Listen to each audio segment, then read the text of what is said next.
ओम श्री गुरुवे नमः। ओम श्री गुरुवे नमः। ओम श्री गुरुवे नमः। बाबा जी को चैनल पर आप सभी मित्रों का आज की चर्चा में मैं स्वागत करता हूं। आदरणीय मित्रों, शिव सौरोदय विज्ञान की सीरीज हम इस चैनल पर चला रहे हैं। अभी तक 40 से अधिक चर्चा हमारी शिव सौरोदय विज्ञान से संबंधित इस चैनल पर हो चुकी है। स्वर योग नाम से हमने एक प्ले लिस्ट बनाई है, उसमें सभी चर्चा उपलब्ध है। आज हम शिव सौरोदय विज्ञान के 231 और 232 नंबर श्लोक पर चर्चा करेंगे। दोनों ही श्लोक का अर्थ बड़ा व्यापक है और दोनों ही श्लोक हमारे जीवन में बहुत अर्थ रखते हैं। जिन मित्रों को स्वर विज्ञान में रुचि है वह निश्चित रूप से इन आज की इस छोटी सी वीडियो को सुने और 231 नंबर 232 नंबर श्लोक का सही अर्थ समझे। सही अर्थ से मेरा मतलब है, कई लोग इसका गलत अर्थ भी प्रचारित कर रहे हैं दोनों श्लोक का, जबकि वह अर्थ इन श्लोक का है नहीं। मैं पूरा प्रयास करूंगा कि इन दोनों श्लोकों का जो सच्चा और शास्त्रोक्त अर्थ है वह आपको बताने का प्रयास करूं आज की चर्चा में। आदरणीय मित्रों, हमारा एक व्हाट्सएप चैनल है जिसका लिंक प्रत्येक वीडियो के डिस्क्रिप्शन में मैं हमेशा दे देता हूं। आप उस व्हाट्सएप चैनल को जरूर ज्वाइन करें। उसको ज्वाइन यदि आप कर लेंगे तो उसमें क्या होगा कि जब भी हम कोई नई चर्चा किसी भी चैनल पर करते हैं उसका नोटिफिकेशन आपको उस व्हाट्सएप चैनल के माध्यम से विदिन ए सेकंड मिल जाएगा। दूसरा, यूट्यूब आजकल बार बार सभी चैनलों पर स्ट्राइक भेज रहा है। कभी भी कोई भी चैनल बंद हो सकता है। यदि आप उस व्हाट्सएप चैनल से हमसे जुड़े रहेंगे तो यदि हमारा कोई चैनल बंद हो जाता है, हम नया चैनल क्रिएट करेंगे। यदि आपको हमारी बातें अच्छी लगती हैं तो आपको तुरंत ही उस नए चैनल के भी नोटिफिकेशन मिलने शुरू हो जाएंगे। आदरणीय मित्रों, आगे चर्चा को बढ़ाने से पहले 2 दिन पूर्व अहमदाबाद में एयर इंडिया का जो विमान क्रैश हुआ है, 242 यात्री क्रू मेंबर सहित उसमें सवार थे, जिसमें से एक यात्री को छोड़कर सभी 241 यात्रियों की अकस्मात दुखद मृत्यु हो गई। बड़ा दुखद समाचार है, सुनकर बहुत दुख हुआ। हमारे शास्त्रों में स्पष्ट रूप से कहा गया है कि मनुष्य का जो जीवन है वह 2 प्रकार का है, परिवर्तनीय और अपरिवर्तनीय। परिवर्तनीय जिसमें किसी भी कारण से अकस्मात हमारी मृत्यु हो सकती है, किसी विष से, किसी एक्सीडेंट से, किसी व्याधि से। अपरिवर्तनीय जितनी आयु हम लेकर आए हैं उस आयु को क्षीण नहीं किया जा सकता, ना प्रकृति के किसी व्याधि के द्वारा और ना किसी विष इत्यादि के द्वारा। और यह बात इस एक्सीडेंट में भी सिद्ध हो गई है। 242 यात्रियों में केवल एक यात्री बचा। 1,25,000 लीटर फ्यूल उस हवाई जहाज में था। आदरणीय मित्रों, एक स्त्री और पुरुष के समागम से मनुष्य का जन्म होता है, लेकिन मृत्यु अनेकों कारणों से घट सकती है। बहुत ही दुखद घटना है। उसमें छोटे बच्चे भी थे, बुजुर्ग भी थे, महिलाएं थी, बच्चे थे। बहुत दुख हुआ और किसी को भी इतना भी अवसर नहीं मिला कि वह अपने अंतिम क्षणों में कुछ प्रयास भी कर ले अपने बचने के लिए। प्रयास तक करने का उनको मौका नहीं मिला किसी को भी। लेकिन एक व्यक्ति को मौका मिला, उसको प्रयास करने का मौका भी मिला और वह अपने प्रयास में सफल भी हुआ, जीवित बच गया। यह सब उस परमात्मा की लीला है। आदरणीय मित्रों, आज जब आप मुझे सुन रहे हैं, आज शाम 5 बजे, सुनते तो मुझे बहुत लोग हैं, लेकिन जो हमारे परिवार के पक्के वाले सदस्य बन गए हैं हमारे चैनल पर, उन सभी मित्रों से मेरा अनुग्रह है, आग्रह है, प्रार्थना है कि सही 5 बजे आप जहां भी होंगे हम 1 मिनट का मौन रखेंगे। जिनको अपने जीवन को बचाने का जरा सा भी अवसर प्रदान नहीं हुआ और उनकी जीवन लीला समाप्त हो गई, और उन दुर्भाग्यशाली हॉस्टल में रह रहे डॉक्टर्स, नर्स,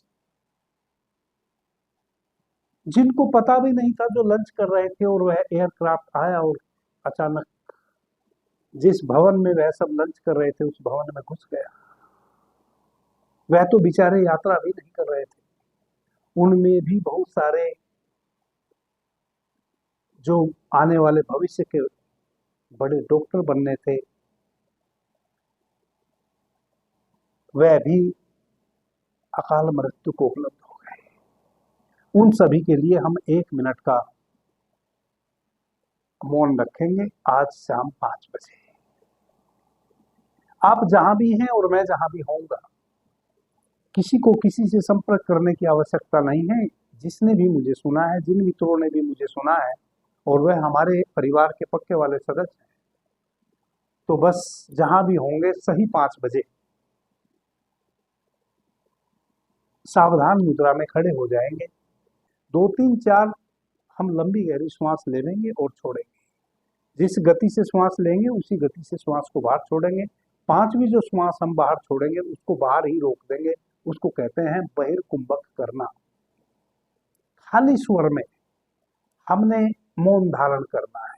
जितने सेकंड भी आप श्वास को बाहर रोक सकते हैं उतने सेकंड अपनी श्वास को आप बाहर रोक के रखेंगे और परमात्मा से प्रार्थना करेंगे कि उन सभी दिवंगत आत्माओं को श्री हरि के श्री चरणों में विश्राम मिले, उनकी आत्मा को शांति मिले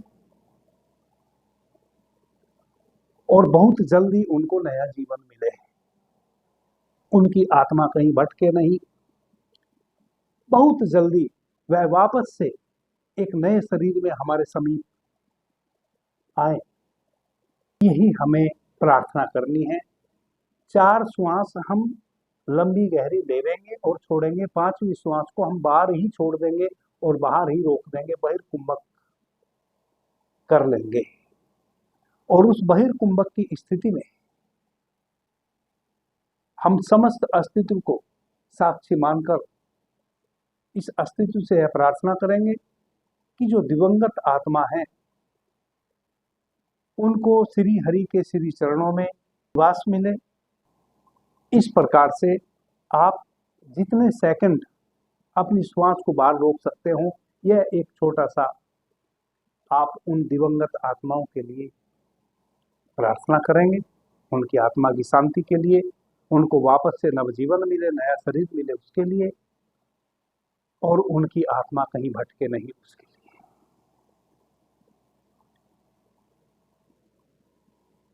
किसी मित्र को 15 सेकंड, किसी को 25 सेकंड, किसी को 40 सेकंड, कोई 1 मिनट भी अपने श्वास को रोक सकता है। तो बस एक ही श्वास को बाहर रोक के आपने यह प्रार्थना करनी है। उसके बाद आप अपने कार्य में लग जाएंगे। सही 5 बजे हम इस प्रकार का संकल्प करेंगे। आप जहां होंगे आप वही, और मैं जहां होऊंगा मैं वहां से इस संकल्प को करूंगा। आदरणीय मित्रों, भगवान शिव माता पार्वती को 231 नंबर श्लोक के माध्यम से कहते हैं, यात्रारंभे विवाहे च परवेशे नगराधिके शुभ कार्याणि सिद्धयन्ति चंद्रचारेषु सर्वदा।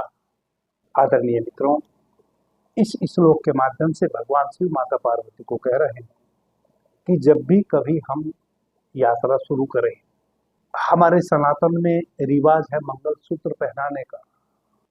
जब वर वधू को मंगलसूत्र पहनाता है या जब हम कोई भी यात्रा शुरू करते हैं या किसी नगर में जब हम प्रवेश करते हैं, जैसे मैं अपने घर से चला और जहां के लिए चला, जिस गांव या शहर के लिए मैं घर से निकला हूं, जब उस गांव या शहर में मैं प्रवेश करता हूं, उस समय चंद्र स्वर में हमें प्रवेश करना चाहिए।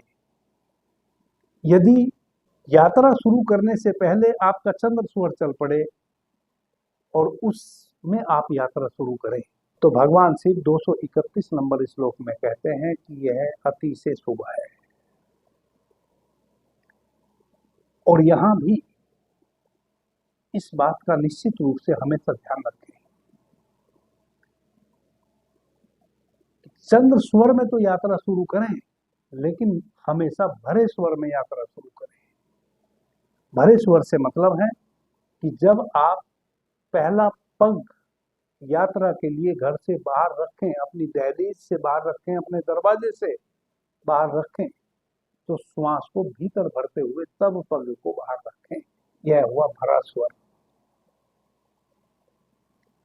और फिर आप यात्रा पे निकल जाएं। इसी प्रकार से जब एक नववधू विवाह के बंधन में बंध रहे हैं, तब जो वर है वह वधू को मंगलसूत्र जब पहनावे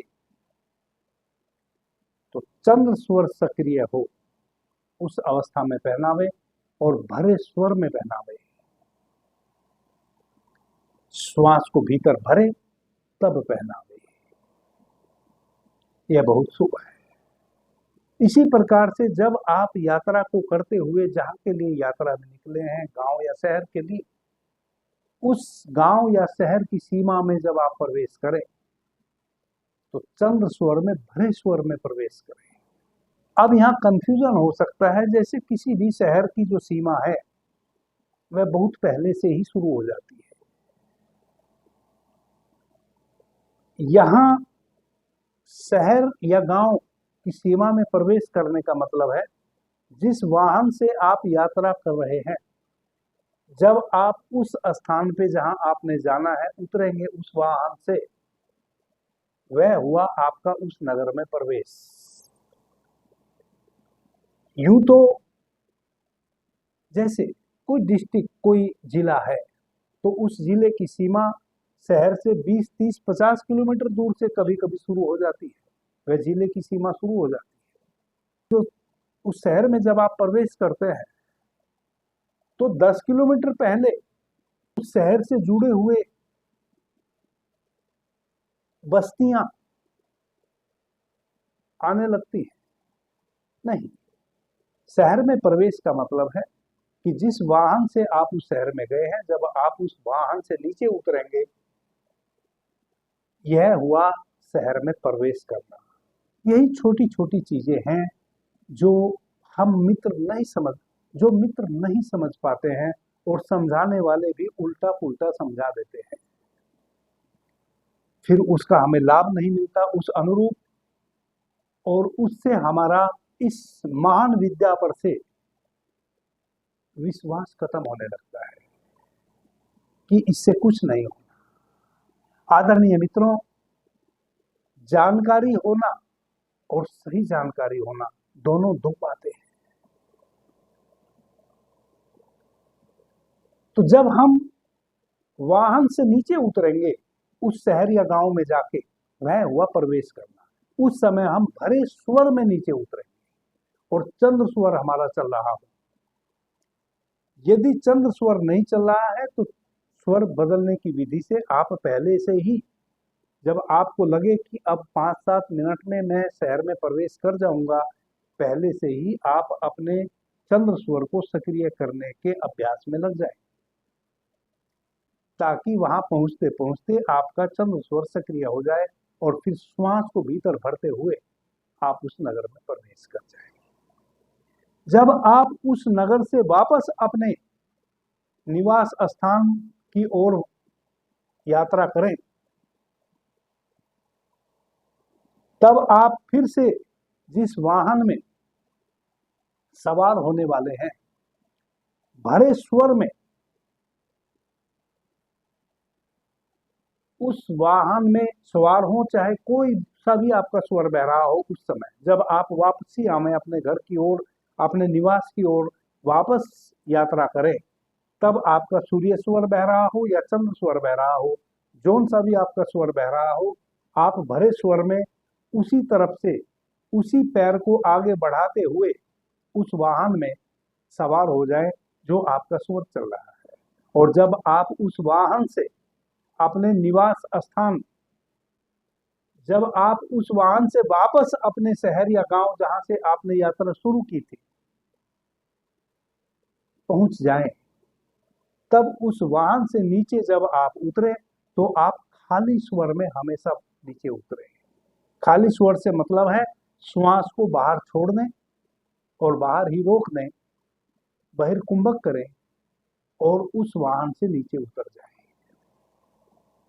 जब वापस आप अपने घर में प्रवेश करें, अपने घर के दरवाजे में इन करें, तब हमेशा ध्यान रखें जब आप घर से बाहर निकले तो भरे स्वर में निकले और वापस जब अपने घर में प्रवेश करें तो कभी भी खाली स्वर में प्रवेश करें। सर्वप्रथम श्वास को बाहर छोड़ें, बाहर रोकें और जोन सा स्वर आपका बह रहा है उसी पैर को आगे बढ़ाते हुए अपने मेन जो आपका दरवाजा है घर का उसमें आप प्रवेश करें। यह छोटा सा सूत्र है लेकिन बहुत महत्वपूर्ण है। आपके जीवन में आमूल चूल परिवर्तन ला देने वाला यह सूत्र है। जब आप घर से बाहर जाते हैं तो भरे स्वर में जाना चाहिए और चंद्र स्वर में जाना चाहिए, लेकिन जब आप वापस आते हैं और अपने घर में आप प्रवेश करते हैं तो हमेशा खाली स्वर में और उसी पग को आगे बढ़ाते हुए प्रवेश करना चाहिए जो उस समय आपका बह रहा है। श्लोक नंबर 232 तो और भी महत्वपूर्ण है। आदरणीय मित्रों, श्लोक नंबर 232 में भगवान शिव माता पार्वती को कहते हैं, अयन तिथि दिने से स्वीयत तत्वे च युक्ते यदि वहति कदाचिद देव योगेन पुंसाम च जयति रिपु सैन्यम स्तंभ मात्र स्वरेण प्रभवती न च विघ्नम केशव सयाति लोके। आदरणीय मित्रों, शिव स्वरूप विज्ञान का यह 232वां जो श्लोक है बहुत महत्वपूर्ण है। इस श्लोक में भगवान शिव कह रहे हैं कि यदि सही अयन काल में सही तत्व आपके स्वर में बह रहे हों, सही दिशा हो और आप युद्ध के लिए निकले और उस समय आपका कुंभक भीतर लग रहा हो, अंतर कुंभक हो रहा हो श्वासों में, तो आपका जो दुश्मन है, आपका जो बैरी है, वह आपके बगैर लड़े ही अपनी हार मानकर युद्ध क्षेत्र से भाग जाएगा। आदरणीय मित्रों, यह जो युद्ध क्षेत्र है और यह जो आपका कोई बैरी है, यह वह नहीं है जो कुछ मित्रों के माध्यम से बताया जा रहा है। यह जो बैरी है, यह बैरी आपका कोई मनुष्य नहीं है। आप किसी कुरुक्षेत्र के मैदान में लड़ने नहीं जा रहे हैं। कुरुक्षेत्र में आप लड़ने जा रहे हैं, उसके लिए यह श्लोक नहीं कह रहे हैं। नहीं, बैरी है आपका, आपके चारों तरफ की नकारात्मक ऊर्जाएं। बैरी है आपका, आपकी अज्ञानता। आपका दुश्मन है आपका अज्ञान। इस श्लोक के माध्यम से भगवान शिव कह रहे हैं, यदि आपके स्वर के अयन काल में सही तत्व बह रहे हों और सभी देवता आपके पक्ष में हो और आपका कुंभक भीतर लग रहा हो, तो आपको बिना लड़े ही विजय प्राप्त हो जाती है। इसका मतलब आप किसी युद्ध के मैदान में अपने दुश्मन से, अपने बैरी से तलवार लेकर लड़ने गए हैं और लड़ने की आवश्यकता नहीं हुई, आपका दुश्मन आपको मैदान को छोड़ के भाग गया। इसका मतलब यह नहीं है। इसका केवल मतलब इतना है कि यदि आप अपने श्वासों के अयन काल को समझ जाए और जो देवता भगवान शिव ने कहे हैं वह देवता है आपकी श्वासों में सही तत्व और सही दिशा और सही दिन और सही शुभ अंक, यदि यह सभी इकट्ठे मिल जाएं, सभी इकट्ठे मिल जाएं, इसको भगवान शिव कह रहे हैं कि सभी देवताओं की कृपा, सभी देवता आपके पक्ष में हो और आपका भीतर कुंभक लग जाए, अंतर कुंभक लग जाए आपकी श्वासों में, तो आपके दुश्मन, आपका जो बैरी है वह बिना लड़े ही युद्ध क्षेत्र को छोड़ के भाग जाएगा। बिना परिश्रम के ही जो कार्य आप करना चाह रहे हैं वह आपका सफल हो जाएगा। अब यह बहुत सूक्ष्म हो जाता है विषय। यहां आप कौन काम कार्य करना चाह रहे हैं? आदरणीय मित्रों, इसी को आपने सूक्ष्मता से समझ लेना है। यदि आप स्थिर कार्य करना चाह रहे हैं, सौम्य कार्य करना चाह रहे हैं, आपके जीवन में लंबे समय तक उस कार्य का लाभ आप लेते रहें, वैसा कोई कार्य या वैसा कोई सामान आप खरीदने जा रहे हैं, कोई नए घर बनाने जा रहे हैं, किसी मंदिर की नींव रखने जा रहे हैं, कोई पौधा लगाने जा रहे हैं, बाग बगीचा लगाने जा रहे हैं, किसी भी प्रकार की कोई शिक्षा प्राप्त करने के लिए आप अपने गुरु, स्कूल, कॉलेज, पाठशाला में एडमिशन लेने जा रहे हैं, या अपने गुरु के सानिध्य में दीक्षा ग्रहण करने जा रहे हैं, शिक्षा लेने के लिए जा रहे हैं, ऐसे सभी कार्य चंद्र स्वर में करने होते हैं। अयन काल जब आपका चंद्र स्वर बह रहा हो, यूं तो अयन काल का मतलब जब सूर्य भगवान एक वर्ष में 2 बार अपनी स्थिति को बदलता है, एक बार उत्तरायण होता है, एक बार दक्षिणायन होता है। ऐसे तो यह सूर्य का अयन काल है,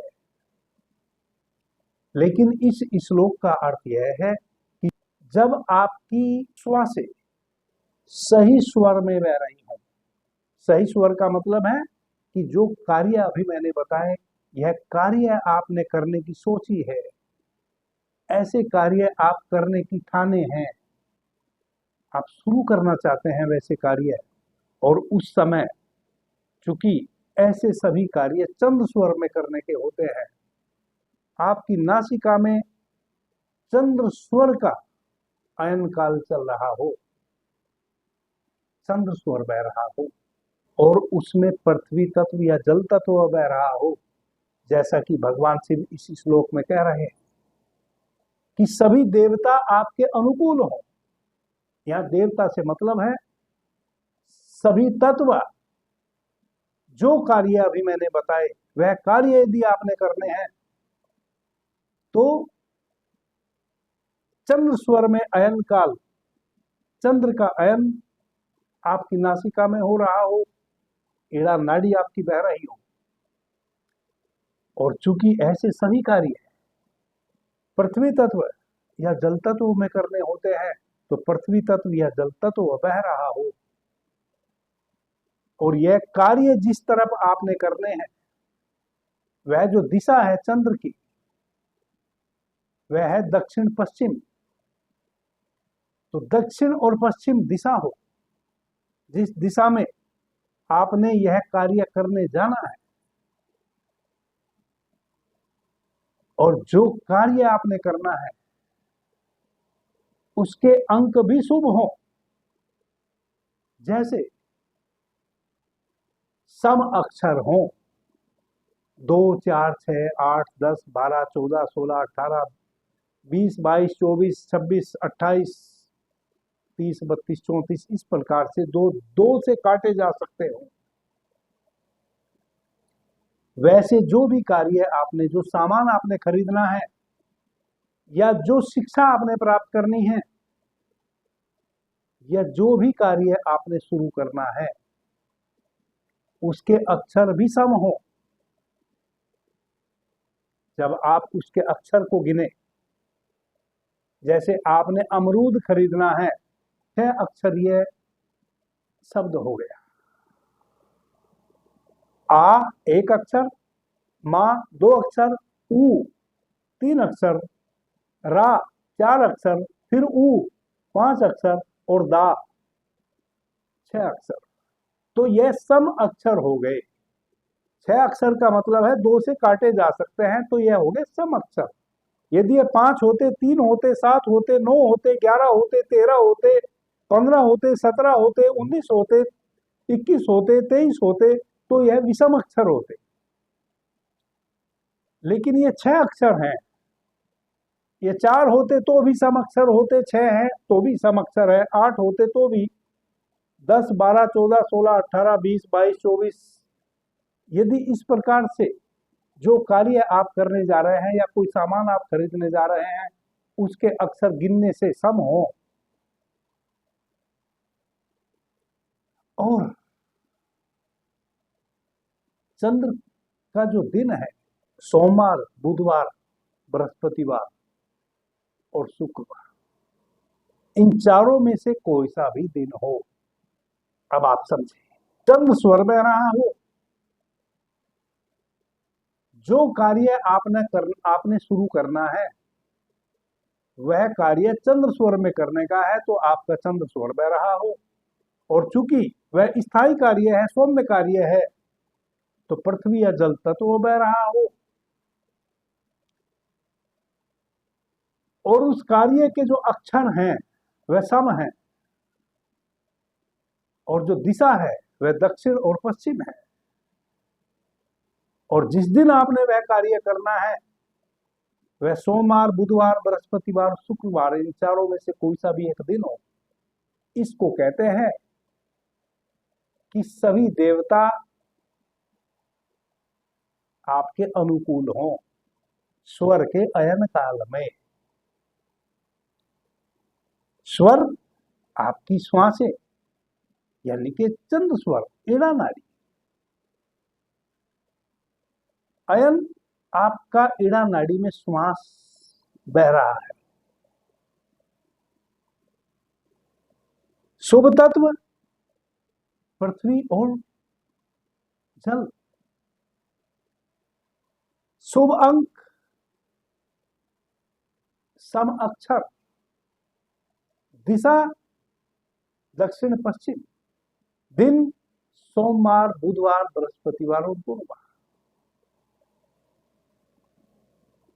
जब ये सब भी मिल गए हों, कोई एक ऐसा दिन आपके जीवन में आ गया कभी, उस दिन की आप प्रतीक्षा करें। कोई कार्य आपने स्थायित्व वाला कार्य शुरू करना है, जो आपके जीवन में लंबे समय तक सुख देने वाला हो, ठहरने वाला हो। आप चाहे शरीर नहीं रहे तब भी आपके द्वारा वह कार्य शुरू किया हुआ आपकी आने वाली संतति तक को लाभ पहुंचाने वाला हो, इतना स्थिर कार्य हो। तो वैसा कार्य यदि आपने शुरू करना है, तो आप चंद्र स्वर में जब श्वासों का अयन हो और पृथ्वी या जल तत्व बह रहा हो, और वह जो कार्य आपने करना है वह दक्षिण पश्चिम दिशा में करना हो, और दिन भी अनुकूल हो, और उस कार्य के अंक भी शुभ हो, यह घटना जीवन में कभी ना कभी घटती है, 10-50 बार घटती है। लेकिन इसका पता उन्हीं मित्रों को चलता है जो अपने स्वर के प्रति सचेत है, जो स्वर में बहने वाले तत्व के प्रति सचेत है। इसलिए कहते हैं कि स्वर विज्ञान को साधना पड़ेगा। जो साधे नहीं, जैसे आज मुझे आप सुन रहे हैं, अभी तो आपको लगेगा कि अच्छा लेकिन ऐसी घड़ी आपके जीवन में शायद ही आए। क्यों? क्योंकि आपको अपने स्वर का अनुभव नहीं है, और स्वर का अनुभव यदि है तो तत्व का अनुभव नहीं है।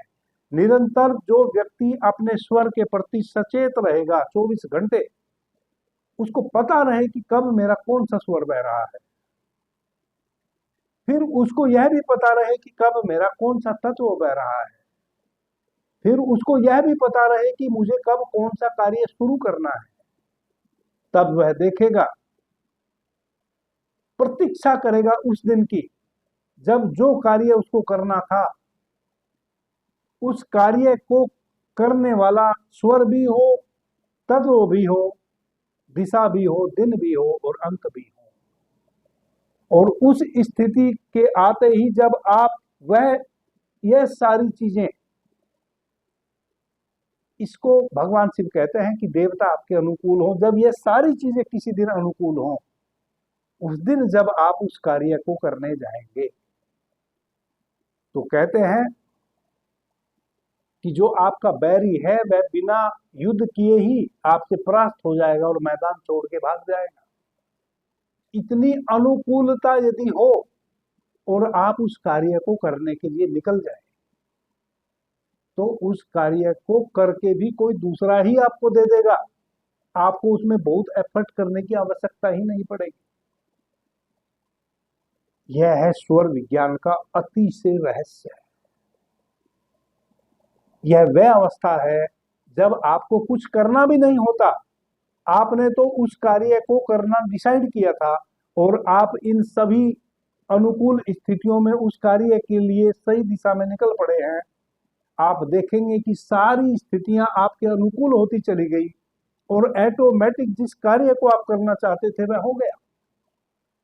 अगर कोई सामान आप खरीदने निकले थे जो इन तत्वों में, इस श्वासों के अयन काल में खरीदना था, सही तत्व, दिशा और दिन में,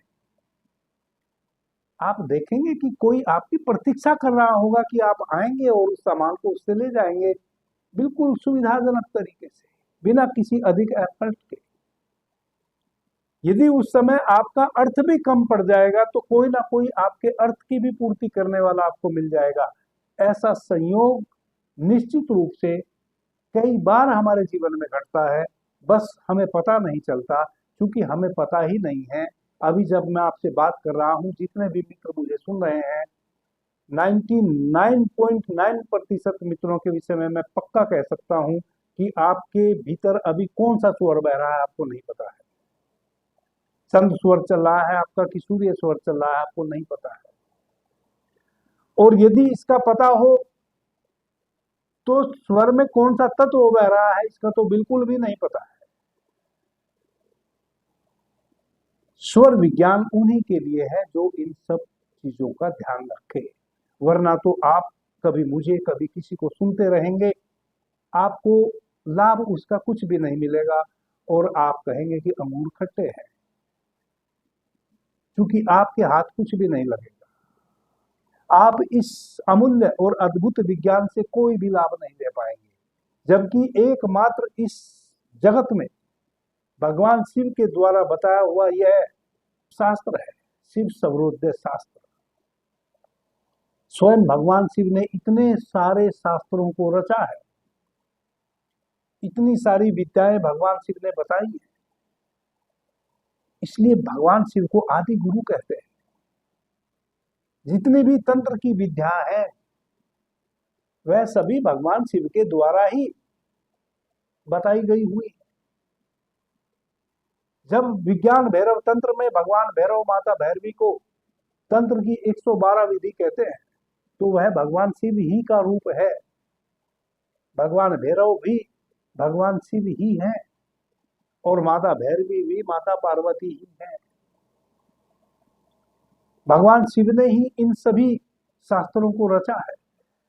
लेकिन भगवान शिव माता पार्वती से कहते हैं कि हे देवी, स्वर विज्ञान से बढ़ के कोई इस जगत में दूसरा और विज्ञान नहीं है, और स्वर विज्ञान से बढ़ के आपका कोई इस जगत में दूसरा सखा नहीं है, स्वर विज्ञान से बढ़ के कोई परम धन नहीं है, और स्वर विज्ञान से बढ़ के आप कोई गहन और सूक्ष्म गुड रहस्य नहीं है।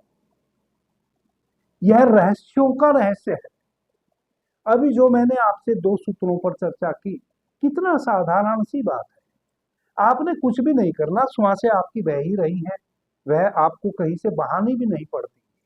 तत्व भी अपने आप आपकी श्वासों में बह रहे होते हैं, उनके लिए भी आपको कोई प्रयत्न नहीं करना होता। आपको केवल इन श्वासों के प्रति सजग रहना होता है। आदरणीय मित्रों, जो भी प्रकृति प्रदत्त हमारे साथ घटना घट रही है, हमारा दुर्भाग्य यह है कि उन्हीं के प्रति हम अनभिज्ञ है। बाकी जो मनुष्य के द्वारा इजाद की हुई चीजें हैं, उनके प्रति हम सचेत हैं। जबकि यदि हम अपने स्वर के प्रति सचेत हों, तो बहुत सारी ऐसी चीजें हैं जो आपके जीवन में घट ही नहीं सकती, यानी कि दुर्भिक्ष कभी आपके जीवन में घट ही नहीं सकता। जो व्यक्ति अपने स्वर के प्रति सचेत है, उसके स्वर बता देंगे कि अब उसको घर से बाहर यात्रा में नहीं निकलना है। यदि निकलेगा तो नुकसान उठा जाएगा। शरीर का नुकसान हो सकता है, अर्थ का नुकसान हो सकता है, सम्मान में कमी आ सकती है, आर्थिक नुकसान हो सकता है, मानसिक समस्या आ सकती है।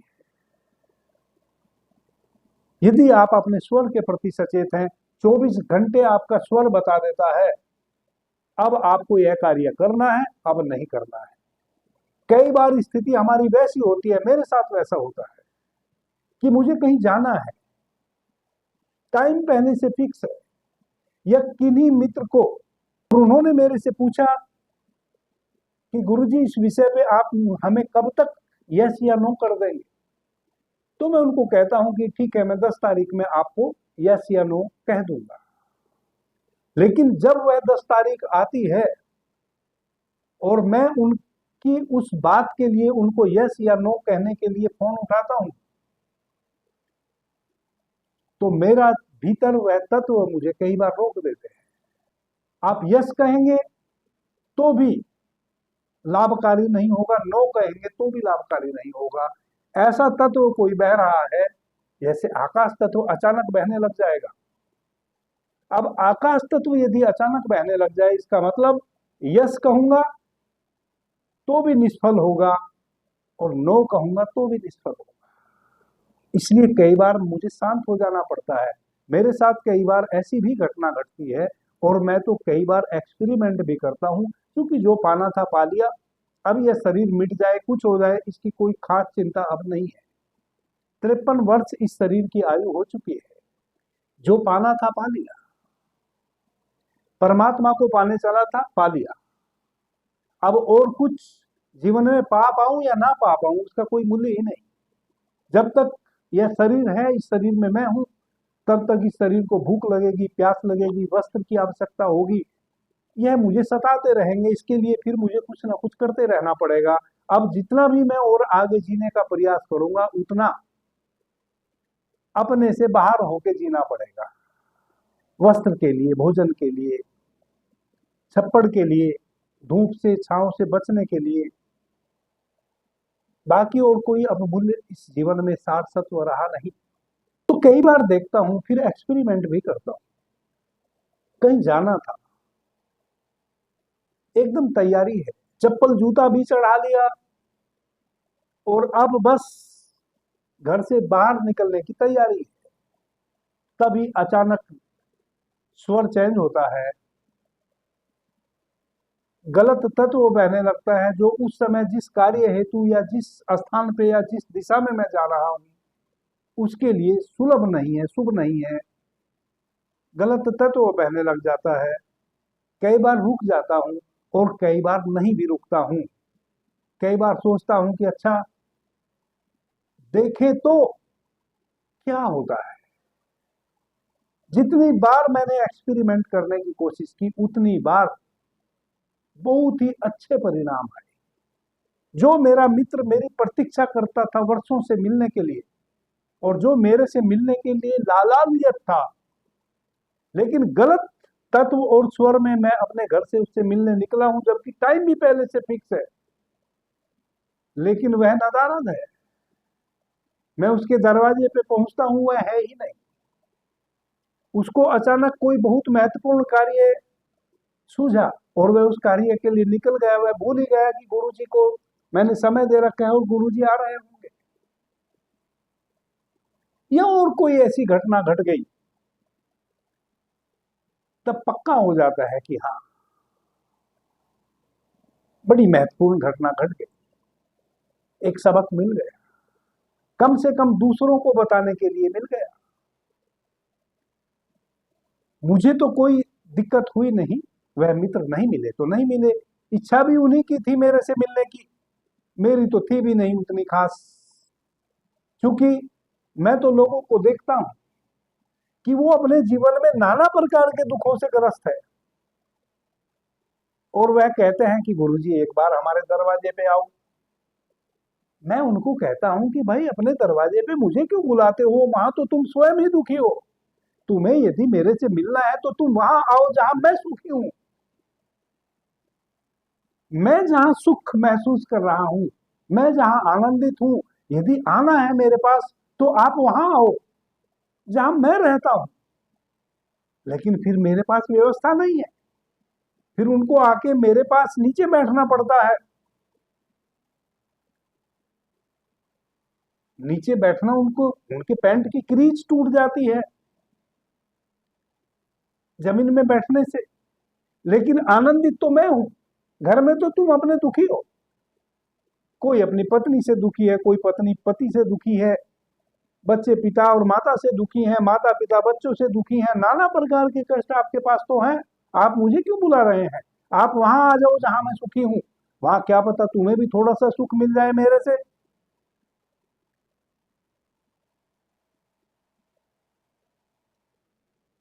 तो मैं तो जाना भी नहीं चाहता हूं,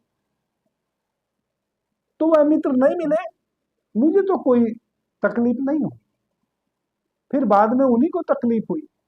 गुरु जी मैं क्षमा चाहता हूँ, बड़ी मेरा, मैं बहुत दुर्भाग्यशाली हूँ कि आप आए, इतने दिन बाद आए और मैं मिल ना सका। मैं बोला कोई बात नहीं, दुर्भाग्यशाली भी मैं ही हूँ, क्योंकि मैं गलत स्वर में निकला था।